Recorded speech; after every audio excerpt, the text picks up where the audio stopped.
بد نصیب ہیں وہ لوگ روزہ رکھیں، روزے میں سوشل میڈیا کا غلط استعمال چل رہا ہو، روزے میں ڈرامے دیکھ رہے ہوں۔ افسوس، جو مہینہ قرآن کا مہینہ ہے رمضان، وہ ماہ قرآن بھی ہے، لیکن روزے دار اگر اپنا ٹائم یوں کرے، کہتے ہیں ہمارے پاس ٹائم نہیں گزرتا، ٹائم گزارنے کے لیے تو کچھ کرنا ہے۔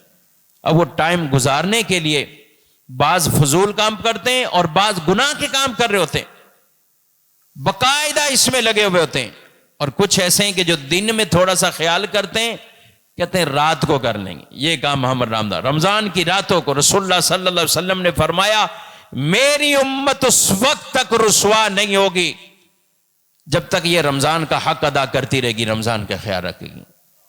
پوچھا گیا حضور یہ رسوائی اور یہ کیا معاملہ ہوا؟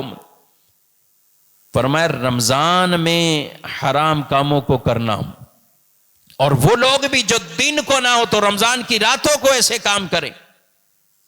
نبی پاک علیہ السلام کی حدیث ہے، فرمایا رمضان میں کوئی حرام کے کام، اور چند پھر آپ نے گنوائے، فرمایا اگر کوئی ایسا کرتا ہے اور اگر اگلے رمضان سے پہلے اس آدمی کی موت ہو جاتی ہے تو اس کو دوزخ سے کوئی چیز بچا نہیں سکے گی، اس کو بچا نہیں سکے گی۔ تو اس لیے میرے بھائیوں، جب کوئی جگہ عزت والی ہے تو آدمی محتاط ہو جاتا، باہر کسی کی کیسی بھی لینگویج ہو لیکن مسجد میں آ کے محتاط ہو جائے گا، بھئی میں مسجد میں آیا ہوں۔ اچھا احرام کسی نے پہن لیا ہو، جا رہا ہوں حج کے لیے، عمرے کے لیے، تو آدمی محتاط ہو جاتا ہے، اپنی گفتگو میں محتاط، اپنے بولنے میں محتاط، یہ سب چیزیں احتیاطیں کرتا ہے۔ کیوں؟ احرام کی عادت ہے، حرم میں پہنچا اور احتیاط میں آ جاتا ہے۔